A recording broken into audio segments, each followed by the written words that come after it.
اللہ تبارک و تعالیٰ نے اگر کسی کو قرآن کا یا کتاب کا عمل یا علم دے دیا ہے تو اس علم پر عمل کرنے کی کوشش کرے، اس علم کو کسی کے سامنے ظاہر نہ کرے، کسی کو ادنا نہ سمجھے، اس لیے کہ نہ جانے سامنے والے کا کون سا عمل ایسا ہے کہ جس کی وجہ سے اللہ تبارک و تعالیٰ کے یہاں اس کا مرتبہ زیادہ ہے۔ اور میں قرآن کریم پڑھوں، پوری رات نمازیں پڑھوں، ایک بھی نماز نہ چھوڑوں،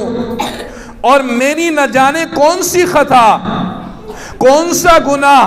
کون سی بات اللہ تبارک و تعالیٰ کو بری لگ رہی ہے کہ میرے سارے عمل یہی ضائع ہو رہے ہیں۔ اسی لیے ہمارے اکابرین نے یہ فرمایا ہے، حدیث میں بھی آتا ہے کہ اگر کوئی نیک کام کر رہا ہے اور دوسرا آدمی گناہ کا کام کر رہا ہے تو نیک کام کرنے والے کو اپنی نیکی پر تکبر نہیں کرنا چاہیے، اپنی نیکی پر بڑائی نہیں دکھانی چاہیے، اس لیے کہ ہو سکتا ہے کہ جو آدمی اللہ کی عبادت نہیں کر رہا ہے نہ جانے کون سا اس کا ایسا اندرونی عمل ہے کہ جس کی وجہ سے اللہ تبارک و تعالیٰ کے یہاں اس کا مرتبہ بلند ہو۔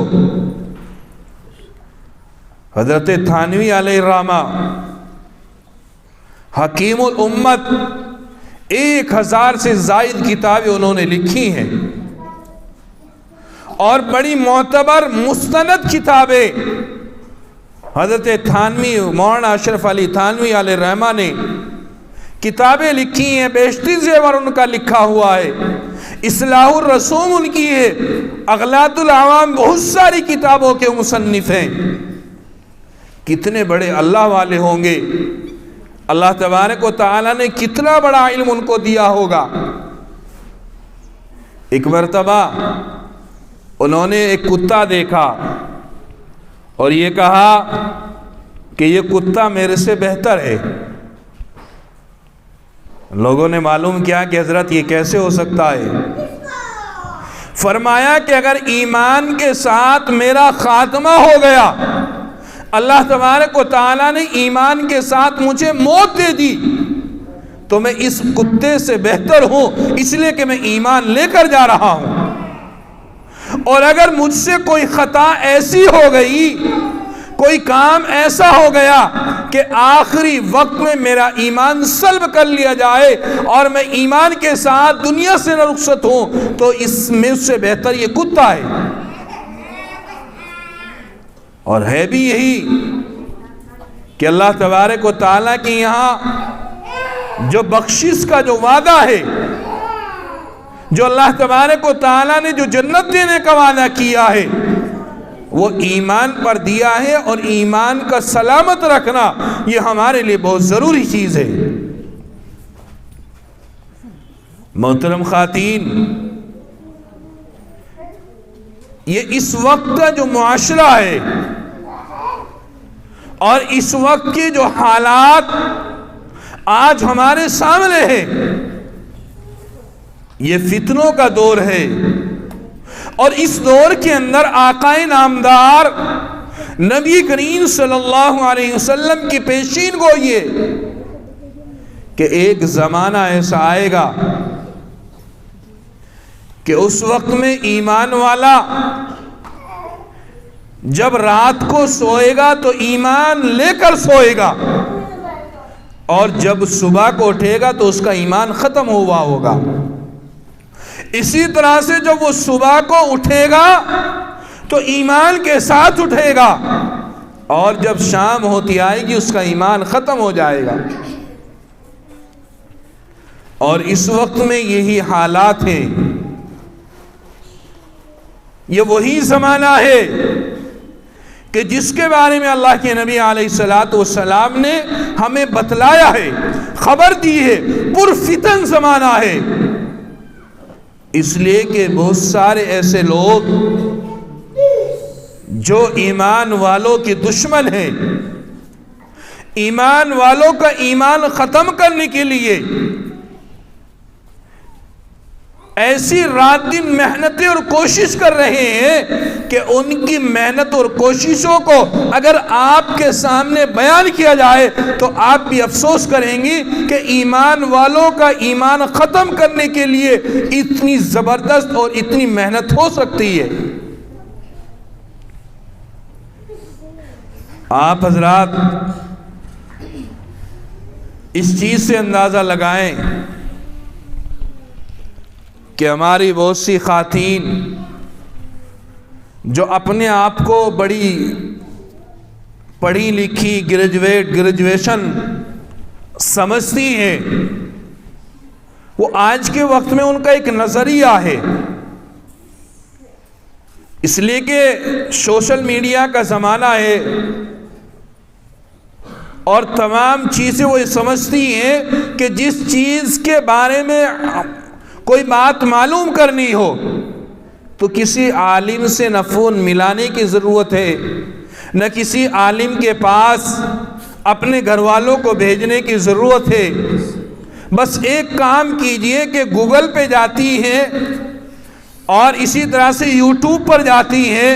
جس چیز کو وہ حاصل کرنا چاہتی ہیں اس پر بولتی ہیں اور اسی پر مطمئن ہو جاتی ہیں کہ ہم نے تو موبائل کے ذریعے سے فلاں نام کے معنی معلوم کر لیے ہیں اور ہم نے اپنے بچے کے معنی موبائل کے ذریعے سے رکھے ہیں اور نیا اور ماڈرن چھوٹا سا نام موبائل کے ذریعے سے نکالا اور رکھ لیا۔ لیکن جب بعد میں وہ نام سامنے آتا ہے، ایک روز میں نے مفتی مزمل صاحب کو ایک نام بھیجا کہ ایک صاحب نے نام کے معنی معلوم کیے ہیں، میری لغت میں یا میرے علم میں کہیں نہیں اس کے معنی ملے ہیں، اگر آپ کے علم میں ہیں تو آپ بتلا دیں۔ میں نے مفتی صاحب کو واٹس اپ کیا، اس نام کے معنی مفتی صاحب کو بھی نہیں ملے، تو میں نے ان سے معلوم کیا کہ نام کس نے رکھا ہے، کہاں سے آیا ہے، کس نے بتلایا ہے۔ کہا کہ ہم نے نیٹ پر دیکھ لیا تھا، نیٹ کا دیکھ کر نام رکھا جا رہا ہے، اس کے معنی ہے یا نہ ہے، لغت کے اندر کوئی معنی ہے یا نہیں ہے، لیکن ایک ماڈرن اور اچھا نیا نام ہونا چاہیے۔ اب نیا نام کہاں سے لے کر آئیں؟ ہمارے جو بڑوں کے نام ہیں، ہمارے جو خاندان والوں کے نام ہیں، ان ناموں کو رکھنے کے لیے آج تیار نہیں ہے، حالانکہ ہونا یہ چاہیے تھا کہ اگر ہمارے گھر کے اندر ہمارا کوئی بچہ پیدا ہوا ہے تو اس کے دادا کا نام رکھ لو، اس کے پردادا کا نام رکھ لو، کم سے کم اس نام سے وہ تو یاد رہیں گے اور ان کی یاد تازہ رہے گی۔ ہمارے اکابرین، ہمارے علماء اسی کام کو کرتے ہیں۔ ہمارے ایک مفتی صاحب ہیں، مفتی اکمل صاحب، علامہ رفیق صاحب کے وہ پوتے ہیں، بہت بڑی ہستی تھی علامہ رفیق صاحب، انہوں نے اپنے بڑے بیٹے کا نام رفیق رکھا جو ان کے دادا کا نام تھا، اور اس سے دوسرا جو بیٹا ہوا ان کے والد صاحب کے انتقال کے بعد وہ بیٹا ہوا، ان کے والد صاحب کا نام مصطفیٰ تھا، انہوں نے اپنے بیٹے کا نام مصطفیٰ رکھ دیا۔ صحابہ کرام کی آپ زندگی پڑھیے، حالات پڑھیے، اللہ کے نبی کا آپ سیرت کا مطالعہ کیجئے، وہاں بھی اسی طرح سے داداؤں کے باپ کے پردادا کے نام اللہ کے نبی رکھ دیا کرتے تھے، صحابہ کرام رکھا کرتے تھے۔ لیکن آج ہم میں نہ جانے کون سی وبا پیدا ہو گئی ہے کہ نئے نام، ماڈرن نام، چھوٹے نام، چاہے ان کے کوئی معنی ہو یا نہ ہو، بس نیٹ سے نکالا اور رکھ لیا۔ اب جس بچے کے نام کے معنی ہی کسی لغت کے اندر نہیں مل رہے ہیں، وہ بچہ ماں باپ کی مغفرت کا، ماں باپ کے سکون کا ذریعہ کیسے بن سکتا ہے؟ اس لیے کہ علماء سے ہم نے دوری بنانا شروع کر دی ہے، اور یہ جو دوری بنائی جا رہی ہے یہ صرف اور صرف اس سوشل میڈیا کی دین ہے کہ جس کو آج ہم دھڑلے سے استعمال کر رہے ہیں۔ بتانے کا مقصد یہ ہے کہ جیسا کہ پرفتن زمانہ ہے، اس میں ایمان کیسے سلب ہو سکتا ہے، اس میں ایمان کیسے ختم ہو سکتا ہے، تو اس کے بارے میں آپ حضرات کو بتلاؤں کہ ہمارے نوجوان بچے، ہمارے گھر والے، یہاں تک کہ ہمارے گھروں کی عورتیں جب سوشل میڈیا پر دینی کوئی بات سننا چاہتی ہیں تو وہ ذہن کے اندر تو یہ بات ہوتی ہے ان کے کہ ہم دینی بات سن رہے ہیں، لیکن اس دینی بات کو بتانے والے بظاہر ان کے چہرے پر داڑھی بھی ہے، بظاہر ان کے سر پر ٹوپی بھی ہے، عمامہ بھی ہے، جبہ قبہ ہے، جس کو دیکھ کر آپ یہ سمجھیں گے کہ اتنی بڑی پگڑی تو ہماری مفتی مزمل بھی نہیں باندھتے جتنی بڑی پگڑی اس نے باندھ رکھی ہے، اور اتنا بہترین انداز بات کرنے کا مفتی صاحب کا بھی نہیں ہے جتنے بہترین انداز سے بات کر رہا ہے۔ لیکن میری محترم خواتین، آپ اس چیز سے بالکل چوکن نہ رہیں کہ اس وقت میں سوشل میڈیا پر ایسے بھیڑیے اور ایسے مسلمانوں کے ایمان کے دشمن بیٹھے ہوئے ہیں کہ وہ آپ کے سامنے عربی پڑھیں، آپ یہ سمجھیں گی ہو سکتا ہے یہ قرآن کی آیت ہو یا اللہ کے نبی کی حدیث ہو، اور اس کے ذریعے سے وہ ایسے کام جو شریعت اسلامیہ کے اندر ناجائز اور حرام ہے وہ ان کو جائز قرار دیتے ہیں، اور ہمارے مسلمان ان کے بیانات، ان کی باتیں، ان کی ویڈیو سننے کے بعد یہ کہتے ہیں کہ ہم نے فلاں عالم سے، یہ تو معلوم نہیں ہے کہ ان کا نام کیا تھا لیکن عالم تھے، ہم نے یوٹیوب پر دیکھا ہے۔ ارے اللہ کے بندو،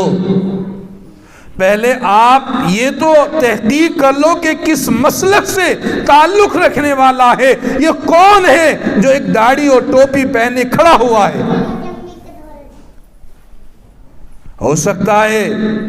کہ اس نے یہی ٹریننگ لی ہو، وہ یہودی ہو، وہ عیسائی ہو۔ یہودیوں کے جو بڑے عالم ہیں ان کی آپ داڑھیاں دیکھنا کتنی لمبی داڑھی ہوتی ہے، وہ اپنے سر پر اگر ٹوپی رکھ کر آپ کے سامنے آئے تو آپ اندازہ نہیں کر سکتی ہو کہ یہ کس مسلک سے اور کون سے مذہب سے تعلق رکھنے والا ہے۔ آپ اس کے ظاہر کو دیکھ کر، اس کی باتوں کو سن کر عمل کرنا شروع کر دیتی ہیں، اور کبھی یہ نہیں سوچتی ہیں کہ یہ بات قرآن و حدیث سے ثابت بھی ہے یا نہیں ہے۔ ہمارے یہاں علماء موجود ہیں، ہم ان سے پہلے تحقیق کر لیں، اس کے بعد اس پر عمل کریں گے۔ پہلی بات تو یہ ہے کہ دین کی کوئی بھی بات آپ کو معلوم کرنی ہو تو آپ کے مفتی صاحب موجود ہیں، اور بہترین علم اللہ تبارک و تعالیٰ نے انہیں عطا کیا ہے۔ آپ ان سے مسئلے مسائل معلوم کر سکتی ہیں، خود نہیں پوچھ سکتی، اپنے بچے کو، اپنے شوہر کو، اپنے بھائی کو ان کے پاس بھیجیے کہ اس بات کی پوری تحقیق کر کے آئیے۔ اور انہی باتوں کو دیکھتے ہوئے اللہ تبارک و تعالیٰ نے قرآن کریم کے اندر فرمایا تھا یا ایھا الذین آمنوا ادخلوا فی السلم کافہ، اے ایمان والو، اللہ تبارک و تعالیٰ نے دونوں کو مخاطب کیا ہے، چاہے وہ مرد ہوں چاہے وہ عورتیں ہوں۔ ایمان والوں کا جب لفظ قرآن کریم کے اندر آتا ہے تو اللہ تبارک و تعالیٰ دونوں کو مخاطب کر رہے ہیں کہ تم پورے اسلام میں داخل ہو جاؤ۔ اس آیت کو اگر آپ کے سامنے اس کا ترجمہ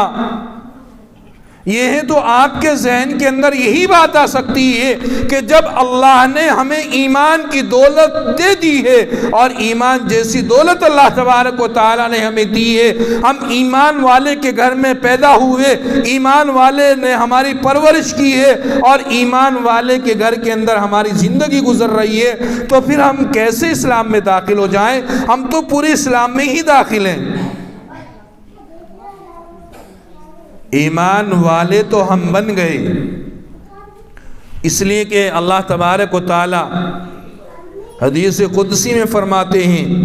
کل مولود یولد علی الفطرۃ الاسلام او یحودانہ او ینصرانہ او یمجسانہ، یعنی جو بھی بچہ اللہ تبارک و تعالی پیدا کرتے ہیں، کل مولود یولد علی الفطرۃ الاسلام، تو ہر بچہ فطرت اسلام پر ہی پیدا کیا جاتا ہے۔ دنیا کے اندر جو بھی بچے پیدا ہو رہے ہیں وہ فطرت اسلام پر اللہ تبارک و تعالیٰ انہیں پیدا کرتے ہیں۔ فَأَبَوَاهُ، لیکن اس کے ماں باپ اس کو یہودی، نصرانی، مجوسی بنا دیتے ہیں۔ تو یہ اللہ کا لاکھ شکر ہے، بڑا احسان ہے کہ اللہ تبارک و تعالیٰ نے ہمیں ایمان والے گھر کے اندر پیدا کیا ہے۔ لیکن جو ایمان کے جو تقاضے ہیں، جو ایمان کے جو فرائض ہیں، ایمان کے جو احکامات ہیں، ایمان والا بننے کے بعد جن باتوں کی ہمارے اوپر پابندیاں لگائی ہیں ان پر عمل کرنا، جن باتوں سے روکا گیا ہے ان سے ہمیں رکنا، اور جن کاموں کو کرنے کے لیے کہا گیا ہے ان کاموں کو ہمیں کرنا، یہ پورے اسلام میں داخل ہونا ہے۔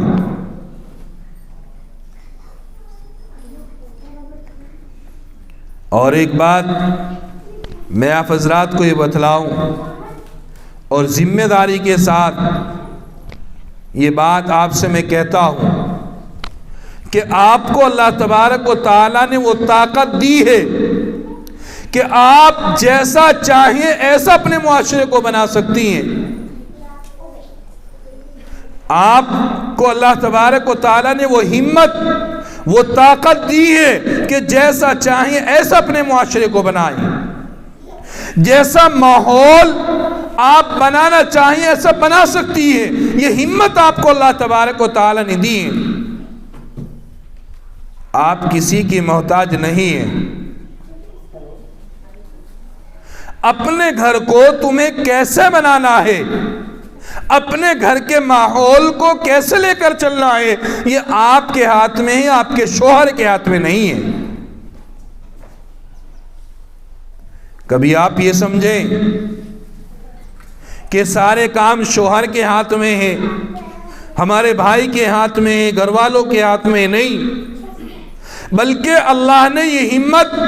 اور یہ اختیارات آپ کو دیے ہیں کہ آپ اپنے گھر کا ماحول سدھاریے، پورا معاشرہ سدھر جائے گا۔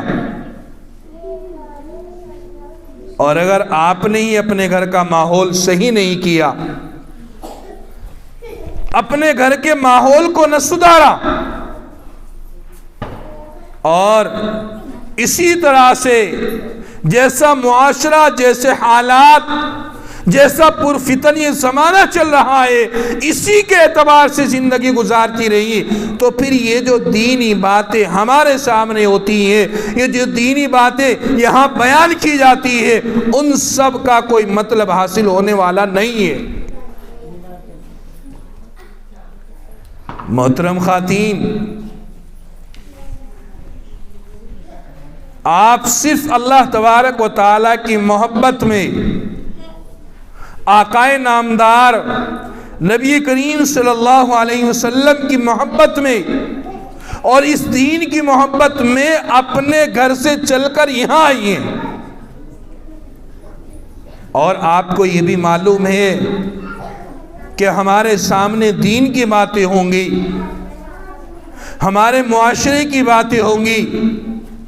ہماری اچھائی اور برائی جو اس معاشرے کے اندر ہے اس کے بارے میں ہمارے سامنے باتیں ہوں گی. تو جب آپ گھر سے نکلی ہیں، اپنے وقت کو فارغ کیا ہے اور یہاں بیٹھ کر آپ نے دین کی باتیں سنی ہے، تو اس پر عمل بھی کر کر دکھلائیں. آپ ایک نمونہ بنیں، اور نمونہ اس طرح سے بنے تاکہ آپ کے رشتہ دار، آپ کے پڑوسی، آپ کے خاندان والے، آپ کی بستی والے آپ کو ایک نمونے کے طور پر پیش کریں کہ واقعی فلاں گھر کا ماحول اس طرح سے ہے اور ایسا ہی ماحول سب کا ہونا چاہیے. اور اگر ایک رسمی طور سے کہ مفتی صاحب نے بلایا اور ہمیں وہاں کچھ دیر وقت گزار کر آ جانا ہے، اور بعد میں جو باتیں دین کی سنی ہے پلہ جھاڑ کر یہیں چلے جائیں کہ مفتی صاحب جو باتیں آپ نے بتلائی تھی وہ باتیں ہم یہیں چھوڑ کر جا رہے ہیں، اپنے ساتھ کچھ نہیں لے کر جا رہے ہیں. ایسا نہیں ہونا چاہیے. ہمیں جو بھی بات ہمارے سامنے آئے اس پر عمل کرنا شروع کر دینا چاہیے، اور اس بات پر، اس عمل پر ثابت قدم بھی رہنا چاہیے. ایسا نہ ہو کہ آج ہم نے دین کی باتیں سنی اور فوراً جا کر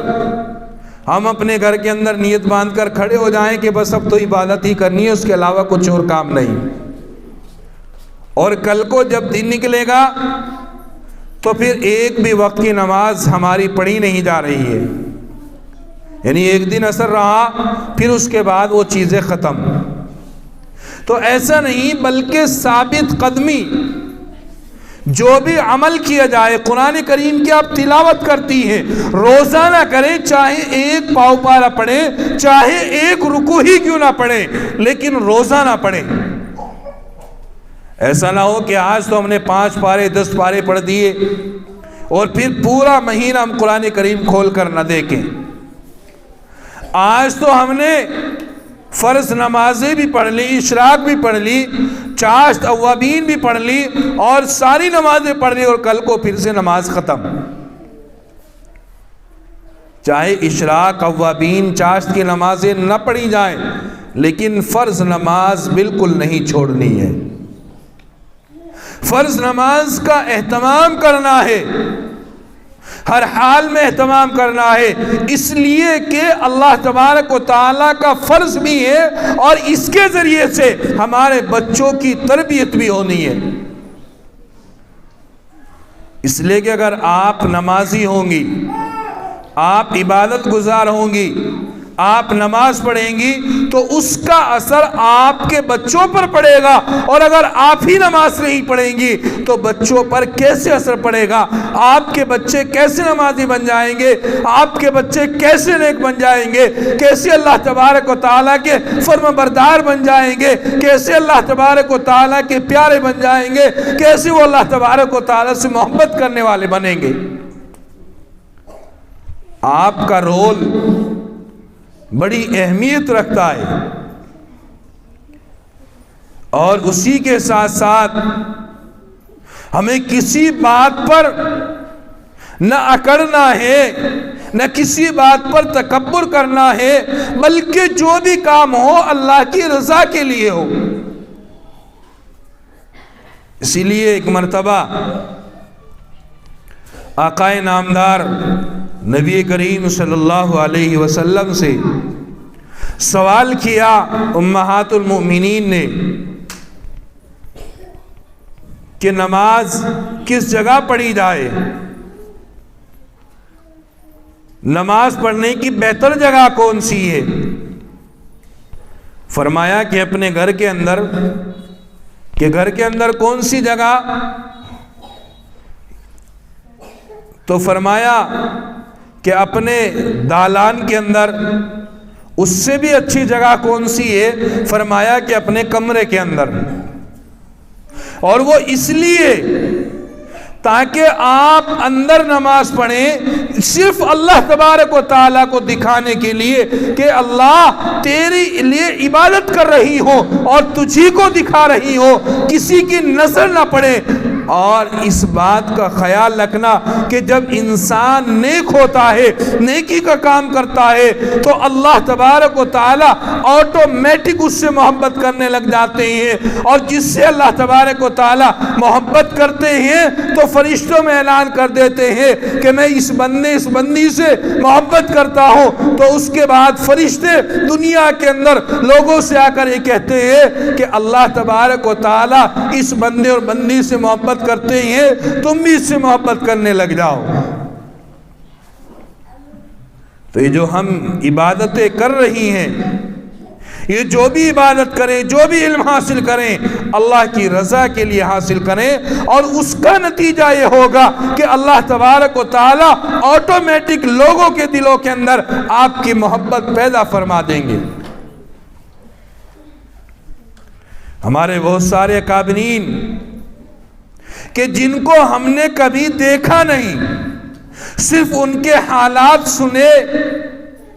ان کے تذکرے ہمارے سامنے ہوئے، انہی تذکروں کو سن کر ہمارے دلوں کے اندر ان کی بے انتہا محبت ہے. اور وہ محبت اسی لیے ہے، اس لیے کہ وہ اللہ تبارک و تعالیٰ کے برگزیدہ اور نیک بندے ہیں. اللہ تبارک و تعالیٰ ان سے محبت کرتا ہے، تو اس لیے ہمارے دلوں کے اندر بھی ان کی محبتیں ہیں. ایک مرتبہ مولانا قاسم نانوتوی علیہ الرحمہ جو دارالعلوم دیوبند کے بانی ہیں، ان کی اہلیہ بڑے گھر کی، بڑے گھرانے سے تعلق رکھنے والی، ایک روز ایسے ہی آپس میں دونوں بیٹھے باتیں کر رہے تھے. تو ان کی اہلیہ نے جو ان کے پاس زیورات تھے، ان زیورات کے بارے میں بتلایا کہ اتنے زیورات میرے پاس میں ہیں. مولانا قاسم نانوتوی رحمۃ اللہ علیہ نے کہا کہ میں تو یہ چاہتا ہوں کہ ان کو اللہ کے راستے میں دے دو، تاکہ اللہ تبارک و تعالیٰ ان کے بدلے میں جنت میں عالی شان محل اور عالی شان سجاوٹیں اللہ تبارک و تعالیٰ ان تمہیں دیں گے. مولانا قاسم نانوتوی رحمۃ اللہ علیہ کی اہلیہ سارے زیورات لیے اللہ کے راستے میں دے دیے، دارالعلوم دیوبند کو دے دیے. کچھ روز کے بعد اپنے میکے گئی، ماں باپ کے یہاں گئی. ماں باپ نے اپنی بیٹی کو دیکھا کہ نہ کانوں میں کسی طرح کا کوئی زیور ہے، نہ ہاتھوں میں، نہ گلے میں کوئی بھی چیز نہیں ہے. فرمایا کہ کہاں چلی گئی ساری چیزیں؟ کہ میں نے اپنے شوہر کو اللہ تبارک و تعالیٰ کی رضا کے لیے اللہ کے راستے میں اپنے سارے زیورات دے دیے، تاکہ اس کے بدلے میں اللہ تبارک و تعالیٰ کل قیامت کے دن مجھے عالی شان محل اور عالی شان زینت عطا فرمائیں گے. محترم خواتین، اگر اس وقت کے ہمارے تمہارے ماں باپ ہوتے تو نہ جانے کیسی کیسی باتیں کر دیتے، کس طرح کی باتیں وہ ہمارے سامنے، آپ کے سامنے کر دیتے. یہاں تک کہ اگر گھر کی عورت بھی ہوتی تو وہ بھی اپنے زیورات کو اس طرح سے اللہ کے راستے میں نہ دیتی. لیکن ان کے ماں باپ نے، ان کے گھر والوں نے، ان کی والدہ نے اپنی بیٹی کو دوبارہ تمام زیورات بنا کر دے دیے، اور وہ پھر اپنی سسرال گئی اور اپنے شوہر مولانا قاسم نانوتوی علیہ الرحمہ ان سے بتلایا کہ اس طرح سے میرے گھر والوں نے یہ تمام زیورات دیے ہیں، دوبارہ بنا کر دے دیے۔ تو انہوں نے پھر کہا کہ اللہ کی بندی، ان سے کوئی بھلا ہونے والا نہیں ہے، بلکہ یہ تو اللہ کے راستے میں ہی دے دے، تاکہ اللہ تبارک و تعالی اس کے بدلے میں تجھے جنت میں عالی شان محل اور عالی شان زینتیں دیں گے۔ ان کی اہلیہ نے دوبارہ وہ تمام زیورات اتار کر ان کو دے دیے۔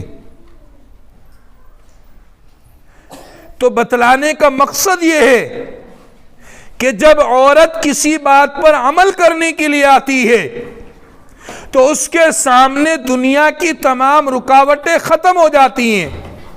اور وہ صرف اللہ کی رضا ان کے سامنے رہتی ہے، ورنہ وہ بھی یہ کہتی کہ مجھے تو دنیا والوں کو مجھے دکھانا ہے، میں تو اپنی پڑوس کی جو ہماری عورتیں ہیں میں تو انہیں دکھاؤں گی کہ میرے گھر والوں نے کتنے سارے زیورات بنا کر دوبارہ سے مجھے دیے ہیں۔ لیکن نہیں، اپنے شوہر کی فرما برداری اور اپنے رب کی رضامندی، اس چیز کو انہوں نے اول رکھا، اس چیز کو آگے رکھا، اور اپنی تمام زیورات کو اور تمام جو بھی چیزیں اللہ تبارک و تعالیٰ کے ذریعے سے انہیں ملی تھی، ان کے ماں باپ نے دی تھی، وہ تمام کی تمام اللہ کے راستے میں قربان کر دی۔ تو اس لیے جو بھی عمل ہو اللہ تبارک و تعالیٰ کی رضا کے لیے ہو، اس لیے کہ عبادت گزار تو شیطان بھی بہت بڑا تھا، بہت زیادہ عبادتیں کرنے والا تھا، لیکن اس کے اندر ایک اکڑ آ گئی، تکبر آیا، کہ جب اللہ تبارک و تعالیٰ نے حضرت آدم علیہ السلام کا پتلا بنا کر تیار کیا تو یہ کہا، تمام فرشتوں کو حکم ہوا کہ آؤ اور سجدہ کرو، لیکن شیطان نے کہا کہ ایسے کیسے ہو سکتا ہے، یہ مٹی کا بنایا ہوا اور مجھے آگ سے بنا رکھا ہے، مٹی کا کام نیچے کو بیٹھنے کا ہے، آگ کا کام اوپر کو اٹھنے کا ہے، اس لیے مجھے یہ کام نہیں کرنا ہے۔ اس کے اندر بڑائی آئی، تکبر آیا، بڑاپن آ گیا کہ میں تو بہت بڑا ہوں، تو میں اس کے سامنے کیسے سجدہ کر سکتا ہوں۔ اللہ تبارک و تعالیٰ کی بات کو نہ مانا، اس وجہ سے اس تکبر کی بنیاد پر اللہ تبارک و تعالیٰ نے اسے اپنے دربار سے نکال دیا، اور آج تک راندہ دربار ہے۔ تو تکبر اتنی بڑی چیز ہوتی ہے کہ اللہ تبارک و تعالی جو آدمی اگر عرش پر ہو تو فرش پر لانے پر دیر نہیں آتی ہے اس کے تکبر کی وجہ سے۔ تکبر اور بڑائی یہ صرف اللہ تبارک و تعالی کی چادر ہے، اس کو اگر کوئی اوڑھنے کی کوشش کرے گا تو وہ ہلاک اور برباد ہو جائے گا۔ آپس میں پیار اور محبت ہونا چاہیے، آپس میں ایسا پیار ہونا چاہیے کہ اگر کسی کو کوئی تکلیف پہنچ رہی ہے تو اس کی تکلیف کو دور کرنے کے لیے ہمیں ایک ساتھ جمع ہو جانا چاہیے۔ اس لیے کہ ایمان والا تو ایک جسم کی طرح ہے کہ اگر جسم پر کہیں کانٹا لگ جائے، جسم پر کہیں کوئی خروچ آ جائے تو پورے جسم کے اندر اس کا درد محسوس ہوتا ہے۔ اسی طرح سے اگر ہماری کوئی رشتہ دار ہماری کوئی پڑوس والی، ہماری کوئی خاندان والی، ہماری کوئی جاننے والی اگر کسی پریشانی کے اندر مبتلا ہے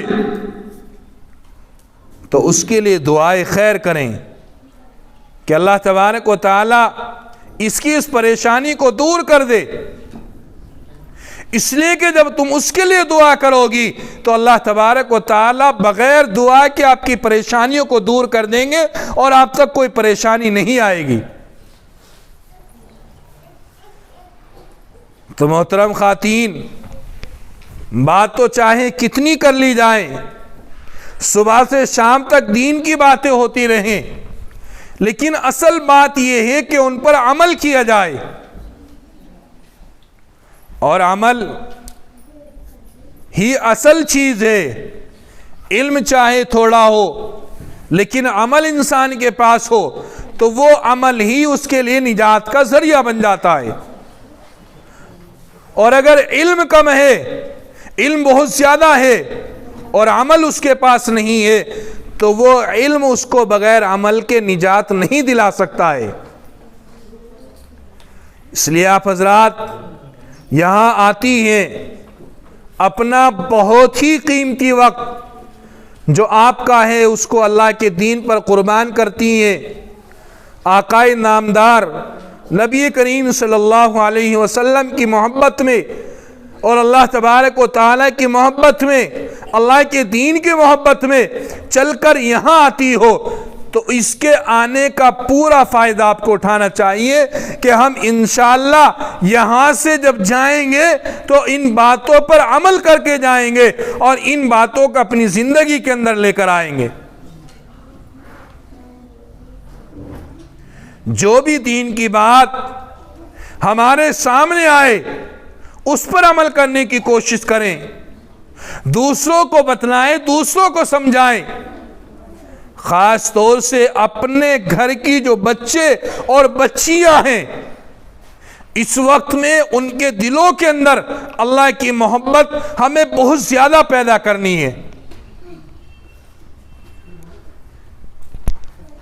آپس میں انہیں بٹھا کر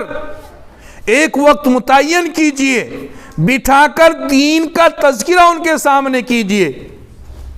دین کی باتیں ان کے سامنے کیجئے، چاہے کتاب کے ذریعے سے ہو، چاہے اپنے علم کے ذریعے سے ہو، کسی بھی طریقے سے ہو، لیکن اپنی بچیوں کو، اپنے بچوں کو سمجھائیے کہ اپنے دین کی اور اپنے ایمان کی ہمیں کس طرح سے حفاظت کرنی ہے۔ اگر آپ کا بچہ،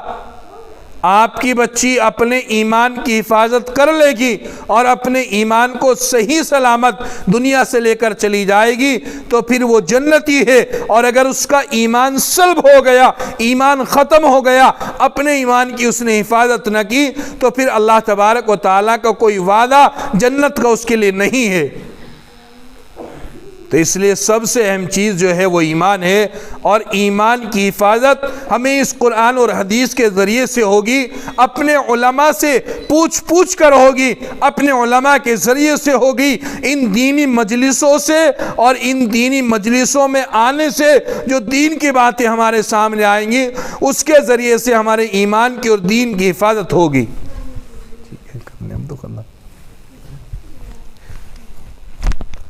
اس لیے آپ آتی رہیں اور اپنے اعمال کا محاسبہ کرتی رہیں، دیکھتی رہیں، تنہائی میں بیٹھ کر غور کریں کہ میرے اندر کیا کیا کمیاں ہیں، کیا کیا خرابیاں میرے اندر ہیں۔ ان تمام خرابیوں کو دیکھ کر